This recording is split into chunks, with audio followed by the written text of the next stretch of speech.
ಎಲ್ಲರಿಗೂ ನಮಸ್ಕಾರ. ಈ 13ನೆಯ ಸಂಚಿಕೆಗೆ ನಿಮಗೆ ಸ್ವಾಗತ. ಸ್ನೇಹಿತರೆ, ಈಗ ನಾವು ಎಲ್ರಾಡನ್ನು ನೋಡಿ ಆಯಿತು, ಹಾಗೆ ಯುನಿಕ್ ಸ್ಕ್ಯಾನರನ್ನು ನಾವು ಪರಿಚಯ ಮಾಡ್ಕೊಂಡಿದ್ದೀವಿ. ಸೊ ಈಗ ಹಿಂದಿನ ಸಂಚಿಕೆಯಲ್ಲಿ ಅದನ್ನು ಯಾವ ರೀತಿ ನಾವು ಸ್ಕ್ಯಾನಿಂಗ್ ಮಾಡೋದು ಅನ್ನುವಂಥದ್ದನ್ನು ನೋಡ್ಕೊಂಡಿದ್ದೀವಿ. ಸೊ ಒಬ್ಬ ವ್ಯಕ್ತಿಯ ಪಾಸಿಟಿವ್ ನೆಗೆಟಿವ್ ಅಂಶ ಇರಬಹುದು, ಗ್ರಹಗತಿಗಳಿರ್ಬೋದು, ಚಕ್ರ ಇರ್ಬೋದು, ಅವನು ಎಷ್ಟು ಪಾಸಿಟಿವ್ ಇದ್ದಾನೆ, ನೆಗೆಟಿವ್ ಇದ್ದಾನೆ, ಅವನಿಗೇನಾದರೂ ಪ್ರೇತಾತ್ಮದ ಕಾಟ ಇದೆಯಾ, ಭೂತದ ಕಾಟ ಇದೆಯಾ, ದೆವ್ವದ ಕಾಟ ಇದೆಯಾ, ಬ್ರಹ್ಮರಾಕ್ಷಸದ ಕಾಟ ಇದೆಯಾ, ಹೀಗೆ ಟೋಟಲ್ ಆಗಿ ಯಾವ ರೀತಿಯ ತೊಂದರೆ ಇದೆ ಅನ್ನುವಂಥದ್ದನ್ನು ನಾವು ಈ ಯುನಿಕ್ ಔರಾ ಸ್ಕ್ಯಾನರಲ್ಲಿ ನಾವು ಸ್ಕ್ಯಾನ್ ಮಾಡಿ ತಿಳ್ಕೊಳ್ಬೋದು. ಈಗ ನಾವು ಕೆಲವೊಮ್ಮೆ ನಾವು ಜ್ಯೋತಿಷಿ ಹತ್ರ ಹೋದಾಗ ಅವ್ರು ಹೇಳ್ತಾರೆ, ನೋಡಿ ನಿಮಗೆ ಪಿತೃ ಬಾಧೆ ಇದೆ ಅಥವಾ ನಾಗದೋಷ ಇದೆ, ಇಂಥ ದೋಷ ಇದೆ. ಸೊ ಈ ದೋಷಗಳನ್ನು ಕೂಡ ಹೌದೋ ಅಲ್ಲೋ ಅನ್ನೋವಂಥದ್ದನ್ನು ನಾವು ಈ ಯುನಿಕ್ ಸ್ಕ್ಯಾನರಲ್ಲಿ ಖಚಿತಪಡಿಸ್ಕೊಳ್ಬೋದು. ಸೊ ಹಾಗಾಗಿ ನಾವು ಸ್ಕ್ಯಾನಿಂಗ್ ಮಾಡಿಕೊಳ್ಳಿಕ್ಕೆ ಅಥವಾ ನಮ್ಮನ್ನು ನಾವು ತಿಳ್ಕೊಳ್ಳಿಕ್ಕೆ ಅಥವಾ ನಾವು ಇನ್ನೊಬ್ಬರನ್ನ ತಿಳ್ಕೊಳ್ಳಿಕ್ಕೆ ತುಂಬ ಅನುಕೂಲವಾಗಿರತಕ್ಕಂಥ ಒಂದು ಎಕ್ವಿಪ್ಮೆಂಟ್. ಈಗ ಒಂದು ಗಂಡು ಹೆಣ್ಣಿನ ಹೊಂದಾಣಿಕೆ ಹೇಗಿದೆ, ಸೊ ಇವರಿಬ್ಬರು ಮದುವೆ ಆದರೆ ಜೀವನದಲ್ಲಿ ಸುಖವಾಗಿದ್ದಾರಾ, ಇದನ್ನು ಕೂಡ ನಾವು ಅದರಲ್ಲಿ ಪರೀಕ್ಷೆ ಮಾಡಬಹುದು. ಸೊ ಒಂದು ವಸ್ತು ನಮ್ಗೆ ಆಗ್ಬರತ್ತೋ ಇಲ್ವೋ, ನಾನು ಈ ಮನೆ ತಗೊಳ್ಬೇಕು ಅಂತಿದ್ದೀನಿ, ತಗೊಳ್ಬಹುದಾ? ಇಲ್ಲಿ ಯಾವುದೇ ಪೂರ್ವಪರವಾಗಿರ್ತಕ್ಕಂತಹ ಒಂದು ವಿಚಾರಗಳ ವಿಮರ್ಶೆಯನ್ನ ಮಾಡದೇನೆ ಏಕದಮ್ ನಾವು ತೀರ್ಮಾನ ತಗೊಳ್ಬೇಕು ಅಂತಂದಾಗ ಈ ಯುನಿಕ್ ಸ್ಕ್ಯಾನರು ತುಂಬ ನಮಗೆ ಅನುಕೂಲ ಆಗ್ತದೆ. ಸೊ ನಾವು ಔಷಧಿಗಳನ್ನು ತಗೊಳ್ತಾ ಇರ್ತೇವೆ. ಈಗ ನಮಗೆ ಶುಗರ್ ಕಂಪ್ಲೇಂಟ್ ಇದೆ ಅಂತಂದ್ರೆ ನಾವು ಹೋಗುವಂಥ ವೈದ್ಯರು ಒಂದು ಯಾವುದೋ ಕಂಪನಿದು ಒಂದು ಮಾತ್ರೆಯನ್ನು ಸಜೆಸ್ಟ್ ಮಾಡ್ತಾರೆ. ಸೊ ಅದು ಆ ಕಂಪನಿ ಆ ಮಾತ್ರೆಗೆ ಒಂದು ಹೆಸರನ್ನ ಇಟ್ಟಿರುತ್ತೆ. ಸೊ ಅದನ್ನು ಮಾತ್ರ ನಾವು ತಗೊಳ್ತೇವೆ. ಆದರೆ ಅದೇ ಪ್ರಾಡಕ್ಟು, ಅದೇ ಕಾಂಬಿನೇಷನ್ ಇರುವಂಥದ್ದು ಇನ್ನೂ 10 ಕಂಪನಿದು ಇರುತ್ತೆ. ಒಂದೊಂದು ಕಂಪನಿಯ ನಾವು ಏನು ಔಷಧಗಳು ಎಲ್ಲವೂ ಕೂಡ ಈಕ್ವಲ್ ಆಗಿದ್ರೂ ಕೂಡ ಕೆಲವು ಅವುಗಳ ದರದಲ್ಲಿ ನಮಗೆ ಬಹಳ ವ್ಯತ್ಯಾಸ ಕಾಣ್ತದೆ. 5 ರೂಪಾಯಿ ಸಿಕ್ಕೋ ಮಾತ್ರೆಗೆ ನಾವು 50 ರೂಪಾಯಿ ಕೊಡ್ತಾ ಇರ್ತೀವಿ. ಅಥವಾ ಪರ್ಟಿಕ್ಯುಲರ್ ಆಗಿರುವಂತಹ ಅವರು ಮಾಡುವಂತಹ ಒಂದು ಮೆಥಡ್ ಇರಬಹುದು, ಅಥವಾ ಅವರು ಪ್ಯಾಕಿಂಗ್ ಇರಬಹುದು, ಬೇರೆ ರೀತಿಯ ಯಾವುದೋ ಒಂದರಲ್ಲಿ ಅಲ್ಲಿ ನೆಗೆಟಿವ್ ಅಂಶ ಸೇರ್ತಾ ಇರಬಹುದು. ನಾವು ತಗೊಳ್ಬೇಕಾಗಿರೋದು ಸೇಮ್ ವ್ಯಾಲ್ಯೂನೇ ವಿನಃ ಸೇಮ್ ಕಂಪನಿ ಅಲ್ಲ. ಅಂತ ಸಂದರ್ಭದಲ್ಲಿ ನಾವು 4-6 ಔಷಧಿಗಳನ್ನು ಇಟ್ಟುಕೊಂಡು ನಮ್ಮ ಬಾಡಿಗೆ ಯಾವುದು ಮ್ಯಾಚ್ ಆಗತ್ತೆ ಇದನ್ನ ನಾವು ಸ್ಕ್ಯಾನಿಂಗ್ ಮಾಡೋದ್ರ ಮುಖಾಂತರ ಸುಲಭವಾಗಿ ತಿಳ್ಕೊಳ್ಬಹುದು. ಈಗ ಕೆಲವರಿಗೆ ಅಲರ್ಜಿ ಇರ್ತದೆ. ಯಾವ ವಸ್ತುವಿಂದ ಅಲರ್ಜಿ ಬಂದಿದೆ ಅನ್ನೋದು ನಮಗೆ ಗೊತ್ತಾಗೋದಿಲ್ಲ. ನಿಮಗೆ ಫುಡ್ ಅಲರ್ಜಿ ಅಂತಾರೆ. ಸೊ ಆ ಸಂದರ್ಭದಲ್ಲಿ ಅಲರ್ಜಿಯನ್ನು ಪತ್ತೆ ಹಚ್ಚಲಿಕ್ಕೂ ಕೂಡ ನಾವು ಈ ಔರಾ ಸ್ಕ್ಯಾನರ್ ಅನ್ನು ನಾವು ಉಪಯೋಗಿಸಬಹುದು, ಯಾವ ವಸ್ತುವಿಂದ ನಮಗೆ ಅಲರ್ಜಿ ಆಗ್ತಾ ಇದೆ ಅಂತ. ಹೀಗೆ ಇದರ ಹಲವು ಅನುಕೂಲತೆಗಳು, ಅವಕಾಶಗಳು ಈ ಯುನಿಕ್ ಸ್ಕ್ಯಾನರ್ನಲ್ಲಿ ಇದೆ. ಈಗ ನಾವು ನೋಡಿದ್ವಿ ಗ್ರಹಗತಿಗಳ ವಿಷಯವನ್ನ, ಅದನ್ನು ನಾವು ಸ್ಕ್ಯಾನ್ ಮಾಡಿದಾಗ ಅವರು ಎಷ್ಟು ಪಾಸಿಟಿವ್ ಇದ್ದಾರೆ ಅನ್ನೋದು ಗೊತ್ತಾಯಿತು. ಅವರ ಗ್ರಹಗತಿಗಳನ್ನು ನಾವು ಪರಿಶೀಲನೆ ಮಾಡಿದ್ದೀವಿ.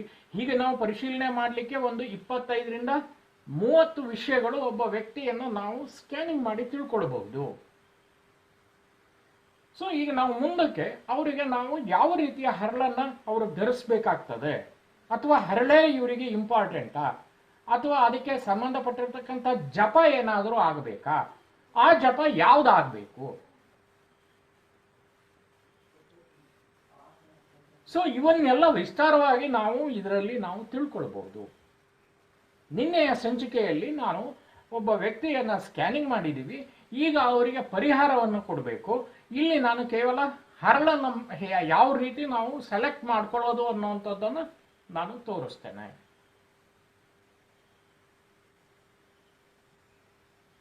ಸೊ ಎಲ್ಲದಕ್ಕೂ ಕೂಡ ನಾವು ಒಂದು ತೀರ್ಮಾನವನ್ನು ತಗೊಳ್ಬೇಕಾದ್ರೆ ಅದು ನಮಗೆ ನಂಬಿಕೆಸ್ಥ ಆಗಿರಬೇಕು, ಮತ್ತೆ ನಮಗೆ ಅದು ಅನುಕೂಲ ಆಗುವಾಗಿರಬೇಕು.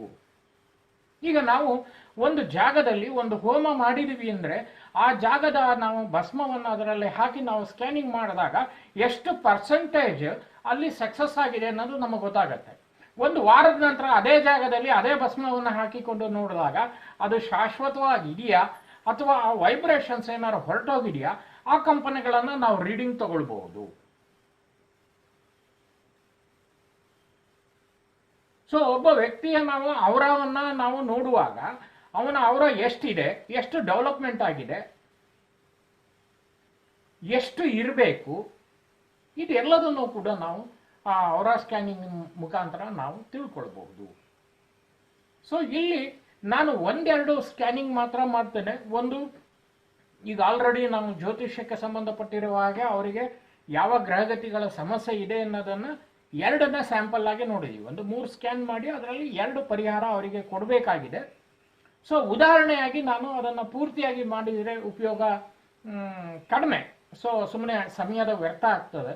ಹಾಗಾಗಿ 2 ಮಾತ್ರ ಸ್ಕ್ಯಾನಿಂಗ್ ಮಾಡಿದ್ದೀನಿ. ಈಗ ಚಕ್ರದ್ದು ನಾನು ಸ್ಕ್ಯಾನಿಂಗ್ ಮಾಡ್ತೀನಿ. ಒಬ್ಬ ವ್ಯಕ್ತಿಗೆ ನಾವು ಚಕ್ರವನ್ನು ನೋಡುವಾಗ ಯಾವ ರೀತಿ ನೋಡಬೇಕು,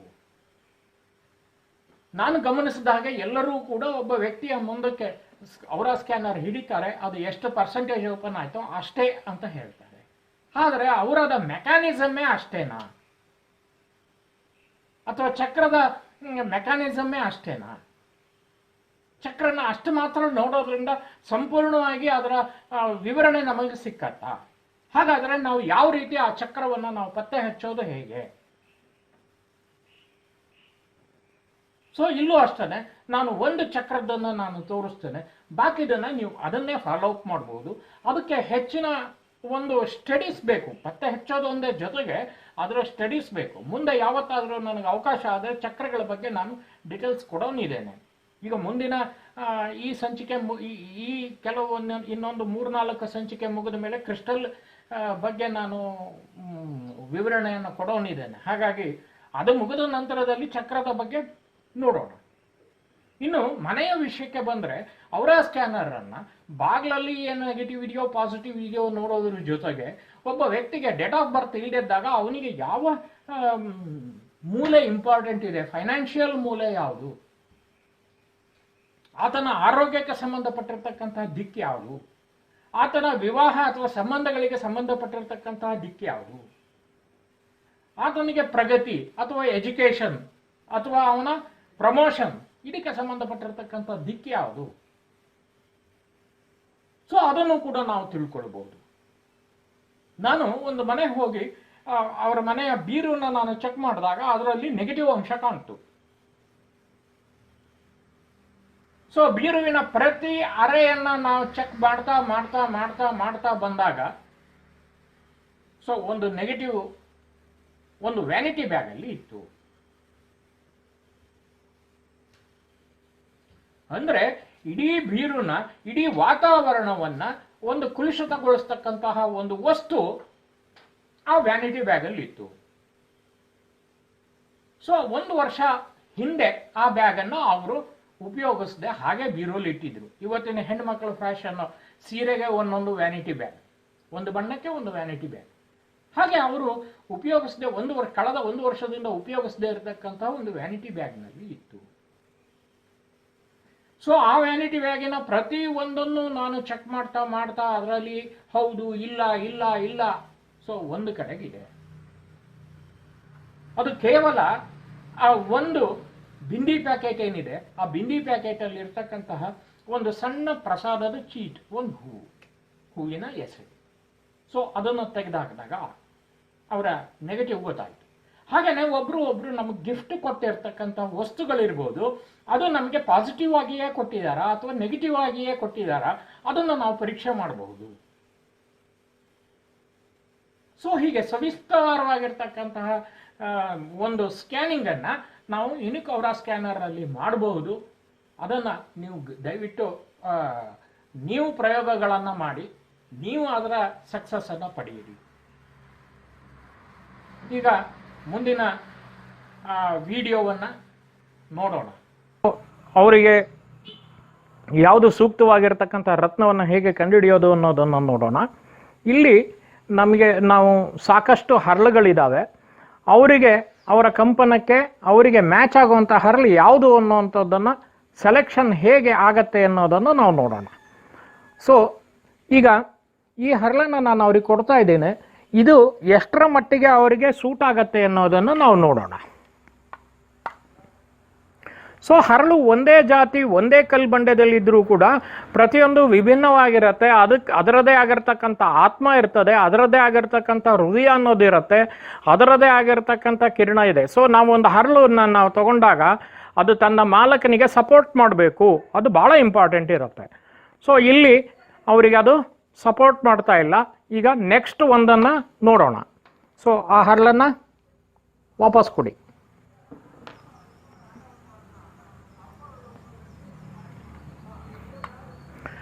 ಸೊ ಈಗ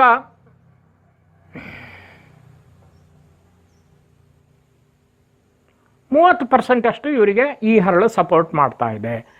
ಸೊ ಎಷ್ಟು ಸಪೋರ್ಟ್ ಮಾಡಬೇಕು? ನಮಗೆ 80%, 100% ಸಪೋರ್ಟ್ ಮಾಡಿದರೆ ಮಾತ್ರ ಆ ಹರಳನ್ನು ಹಾಕ್ಕೊಂಡ್ರೆ ಆ ವ್ಯಕ್ತಿಗೆ ಸಂಪೂರ್ಣ ಆತನ ಫೈನಾನ್ಷಿಯಲ್ ಅಥವಾ ಎಜುಕೇಷನ್ ವಿಷಯಕ್ಕೆ ಸಂಬಂಧಪಟ್ಟ ಹಾಗೆ, ಆತನ ಡೆವಲಪ್ಮೆಂಟಿಗೆ ಸಂಬಂಧಪಟ್ಟ ಹಾಗೆ ಅನುಕೂಲ ಆಗತ್ತೆ. ಅದು ಭಾಳ ಮುಖ್ಯ ಆಗಿರುತ್ತೆ. ಹಾಗಾಗಿ ನಾವು ಪ್ರತಿ ಹರಳನ್ನು ಅವರ ಕೈಯಲ್ಲಿಟ್ಟು ಅವರ ಬಾಡಿಗೆ ಮ್ಯಾಚ್ ಆಗುವಂಥದ್ದು ನಮ್ಮ ಯುನಿಕ್ ಸ್ಕ್ಯಾನರ್ ತೋರಿಸಿದ ಮೇಲೇ ನಾವು ಅವರಿಗೆ ಸಜೆಷನ್ ಮಾಡಬೇಕಾಗತ್ತೆ. ಸೊ ಇದು 10% ಇದೆ.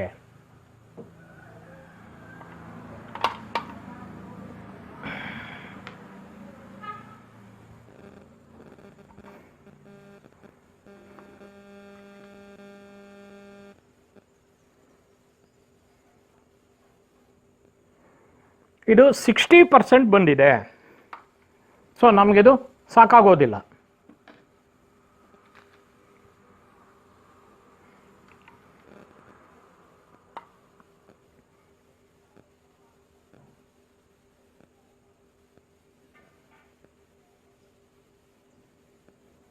ಇದು 30% ಇದೆ.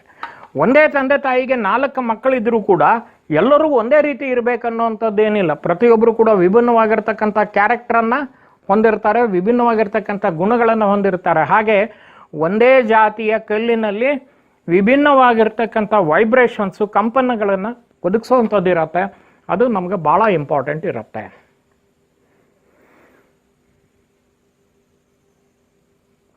ಈಗ ಇದು 80% ತೋರಿಸಿದೆ. ಸೊ ಇನ್ನು ಮುಂದೆ ನಾವು ನೋಡುವಂಥ ನೆಸೆಸಿಟಿ ಇರೋದಿಲ್ಲ. ಮತ್ತು ಬೇಕಾದರೆ ಪರೀಕ್ಷೆ ಮಾಡ್ಬೋದು. ಈಗ ನೋಡಿ, ಇಲ್ಲಿ ನಮಗೆ ಕ್ಯಾರೆಟಿನ ಲೆಕ್ಕದಲ್ಲಿ ಜಾಸ್ತಿ ಇರ್ತಕ್ಕಂಥವು ಈಗ ಸ್ಕ್ಯಾನ್ ಆಗಿ ಅವರಿಗೆ ಸೆಲೆಕ್ಷನ್ ಆಗದೆ ಇರೋದು ನೋಡಿ.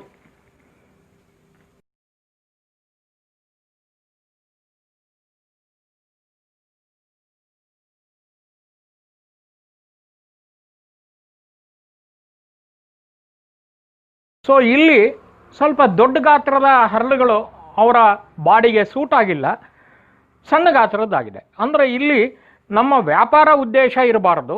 ನಾವು ಅವರಿಗೆ ಸರಿಯಾಗಿರ್ತಕ್ಕಂಥ ಮ್ಯಾಚ್ ಆಗುವಂಥ ಹರಳನ್ನೇ ಕೊಡಬೇಕಾಗತ್ತೆ ವಿನಃ ನಿಮ್ಮದು ಸ್ಕ್ಯಾನ್ ಮಾಡಿದ್ದೀನಿ, ನಿಮಗೆ ಇಂಥ ಒಂದು ಹರಳು ಬೇಕಾಗತ್ತೆ, ನಾನು ತರಿಸ್ಕೊಡ್ತೀನಿ, ಆ ಪ್ರಶ್ನೆ ಇಲ್ಲ. ಯಾರು ಹರಳನ್ನು ಕೊಡಬೇಕಾಗತ್ತೋ ಅವರು ಸಾಕಷ್ಟು ಅದರ ಸಂಗ್ರಹವನ್ನು ಇಟ್ಕೊಂಡಿರಬೇಕಾಗತ್ತೆ. ಆವಾಗ ಮಾತ್ರ ನೀವು 100% ಸಕ್ಸಸ್ ಆಗ್ತೀರಿ. ಜೊತೆಗೆ ನಿಮ್ಮ ಗ್ರಾಹಕನಿಗೂ ಕೂಡ ಸಂಪೂರ್ಣವಾಗಿರ್ತಕ್ಕಂಥ ತೃಪ್ತಿ ಇದರಿಂದ ಸಿಕ್ಕತ್ತೆ. ಸೊ ಇದೇ ರೀತಿ ನಾವು ಮುತ್ತನ್ನು ಕೂಡ ಪರೀಕ್ಷೆ ಮಾಡ್ಬೋದು. ಹೀಗೆ ಎಲ್ಲ ಹರಳನ್ನು ಪರೀಕ್ಷೆ ಮಾಡ್ಬೋದು. ಸೊ ಮುಂದೆ ನಾನು ಚಕ್ರದ ಎನರ್ಜಿಯನ್ನು ನೋಡೋದು ಹೇಗೆ ಅನ್ನೋದನ್ನು ನಾನು ತೋರಿಸ್ಕೊಡ್ತೇನೆ. ಓಕೆ, ಈಗ ಮಧ್ಯದಲ್ಲಿ ಒಂದು ನಾನು ಆಟೋ ಸ್ಕ್ಯಾನಿಂಗಿನ ಒಂದು ತೋರಿಸ್ಬೇಕು.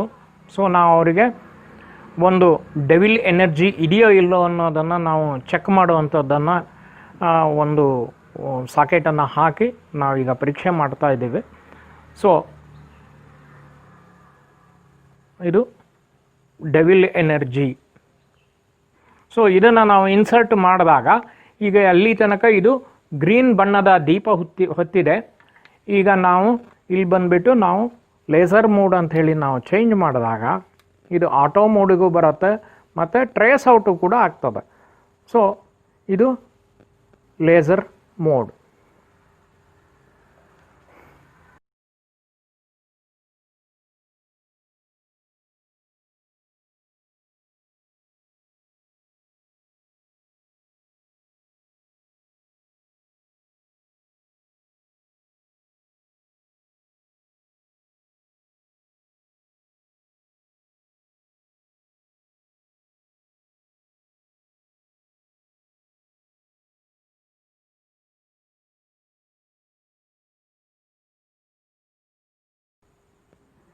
ಸೊ ಈಗ ನಾವು ಲೇಸರ್ ಲೈಟು ಆಟೋ ಸ್ಕ್ಯಾನಿಂಗ್ ಮೂಡಿಗೆ ನಾವು ಹಾಕಿದ್ದೀವಿ. ಸೊ ಆ ವ್ಯಕ್ತಿಯಲ್ಲಿ ನೆಗೆಟಿವ್ ಎನರ್ಜಿ ಇದೆಯೋ ಇಲ್ಲೋ ಅನ್ನೋದು ಹಿಡ್ಕೊಂಡು ತಕ್ಷಣವೇ ಅದರ ವೈಬ್ರೇಷನ್ಸು ಶುರುವಾಗ್ತದೆ. ಅದು ಶುರುವಾದಾಗ ನಾವು ಮತ್ತೆ ಒಂದೆರಡು ಬಾರಿ ನಾವು ಪುನಃ ಚೆಕ್ ಮಾಡಿದಾಗ ಅವರಲ್ಲಿ ನೆಗೆಟಿವ್ ಎನರ್ಜಿ ಇದೆಯೋ ಇಲ್ಲೋ ಅನ್ನೋದು ಇದು ಓಪನ್ ಆಗೋದ್ರ ಮುಖಾಂತರ ನಮಗೆ ಗೊತ್ತಾಗತ್ತೆ. ನಾವು ರಾಡಲ್ಲಿ ಕ್ರಾಸ್ ಆದರೆ ಇದೆ ಅಂತ, ಓಪನ್ ಆದರೆ ಇಲ್ಲ ಅಂತ. ಇಲ್ಲಿ ಓಪನ್ ಆದರೆ ಇದೆ ಅಂತ. ಸೊ ಇವರಲ್ಲಿ ಯಾವುದೇ ನಕಾರಾತ್ಮಕ ಶಕ್ತಿ ಇಲ್ಲ. ಎರಡು ಕೈಯನ್ನು ಮುಂಚಾಚಿ ಏನು ಅಭಯಹಸ್ತ. ಓಕೆ,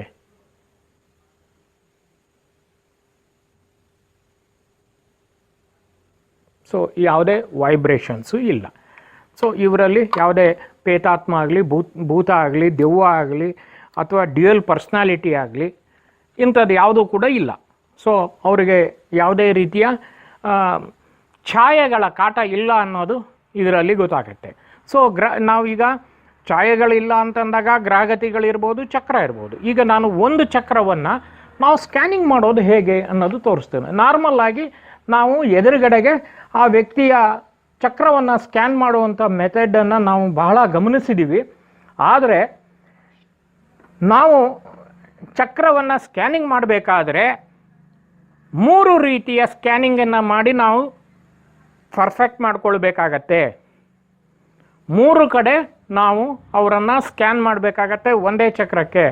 ಬರೀ ನಾವು ಒಂದು ಚಕ್ರ ಹಾಕಿ ಅವ್ರ ಎದುರಿಗೆ ಹಿಡಿದಾಗ ಬರೋವಂಥದ್ದು ಖಂಡಿತ ಅದರಲ್ಲಿ ಯಾವುದೇ ಸಂಪೂರ್ಣವಾಗಿ ನಿಜವಾಗಿರ್ತಕ್ಕಂತಹ ರಿಸಲ್ಟನ್ನು ಕೊಡೋದಿಲ್ಲ. ಆದ್ದರಿಂದ ಈಗ ನಿಮ್ಮಲ್ಲಿ ಯಾರಾದರೂ ಒಂದು ಸ್ಕ್ಯಾನರ್ ಇದ್ದರೆ ಅದನ್ನು ಚೆಕ್ ಮಾಡುವಾಗ ನಾವು ಚಕ್ರವನ್ನು 3 ಭಾಗದಲ್ಲಿ ಮಾಡಬೇಕಾಗತ್ತೆ. ಅದನ್ನು ಹೇಗೆ ಅನ್ನೋದನ್ನು ನಾನು ತೋರಿಸ್ತೇನೆ. ಈಗ ನಾನು ಮೂಲಾಧಾರ ಚಕ್ರವನ್ನು ನಾನು ಸ್ಕ್ಯಾನ್ ಮಾಡ್ತಾ ಇದ್ದೇನೆ. ಮೊದಲನೇದಾಗಿ ಮೂಲಾಧಾರ ಚಕ್ರ. ಇದರಲ್ಲಿ 3 ಭಾಗ ಅಂತ ನಾನು ಹೇಳಿದೆ. 3 ಭಾಗದಲ್ಲಿ ಒಂದು ಭಾಗ ಒಂದು ರಿಸೀವರು, ಇನ್ನೊಂದು ಮಧ್ಯದಲ್ಲಿರ್ತಕ್ಕಂಥದ್ದು ಮೆಕ್ಯಾನಿಸಮ್ಮು, 3ನೇದು ಹರಡುವಂಥದ್ದು. ಅಂದರೆ ಇಡೀ ಬಾಡಿಗೆ ಅನ್ವಯ ಆಗುವ ಹಾಗೆ ದೇಹದಲ್ಲಿ 3 ಭಾಗಗಳಿರುತ್ತೆ. ಒಂದು ಶರೀರದ ಮುಂಭಾಗ, ಇನ್ನೊಂದು ಬೆನ್ನಿನ ಹಿಂಭಾಗ, ಮಧ್ಯದಲ್ಲಿ ನಮ್ಮ ದೇಹಕ್ಕೆ ಸಂಬಂಧಪಟ್ಟಿರುವಂಥದ್ದು ತೋಳಿನ ಭಾಗದಲ್ಲಿ. ಈಗ ನಾವು ಯಾವ ರೀತಿ ಸ್ಕ್ಯಾನ್ ಮಾಡ್ತಾ ಇದ್ದೀವಿ ಅನ್ನೋದನ್ನು ನೋಡ್ಕೊಳ್ಳಿ. ಮೊದಲನೇದಾಗಿ ನಾನು ಮೂಲಾಧಾರ ಚಕ್ರವನ್ನು ನೋಡ್ತಾ ಇದ್ದೇನೆ. ಇವರ ಮೂಲಾಧಾರ ಚಕ್ರ ಎಷ್ಟು ಪರ್ಸೆಂಟೇಜ್ ಸರಿ ಇದೆ.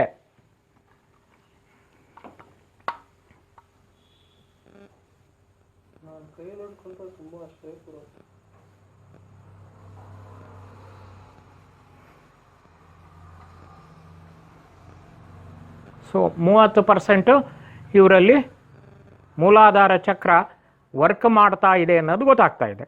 ಈಗ ರಿಸೀವಿಂಗ್ ಎಷ್ಟು ಮಾಡ್ತಾ ಇದೆ ಅನ್ನೋಂಥದ್ದನ್ನು ನೋಡೋಣ. ಹಿಂತಿರುಗಿ ಕೂತ್ಕೊಳ್ಳಿ.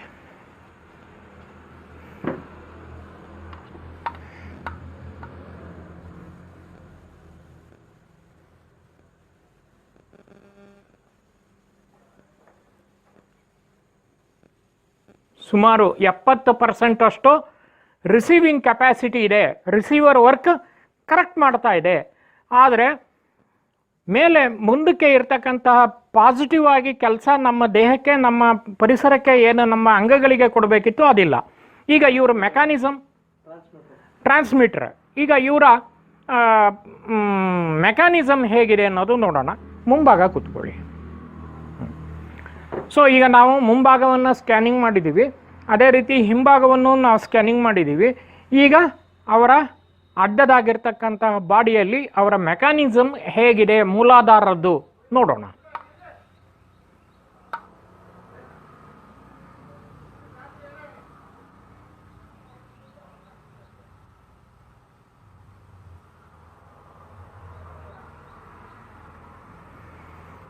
ಮೂವತ್ತೈದು % ಮೆಕ್ಯಾನಿಸಮ್ ಸರಿ ಇದೆ.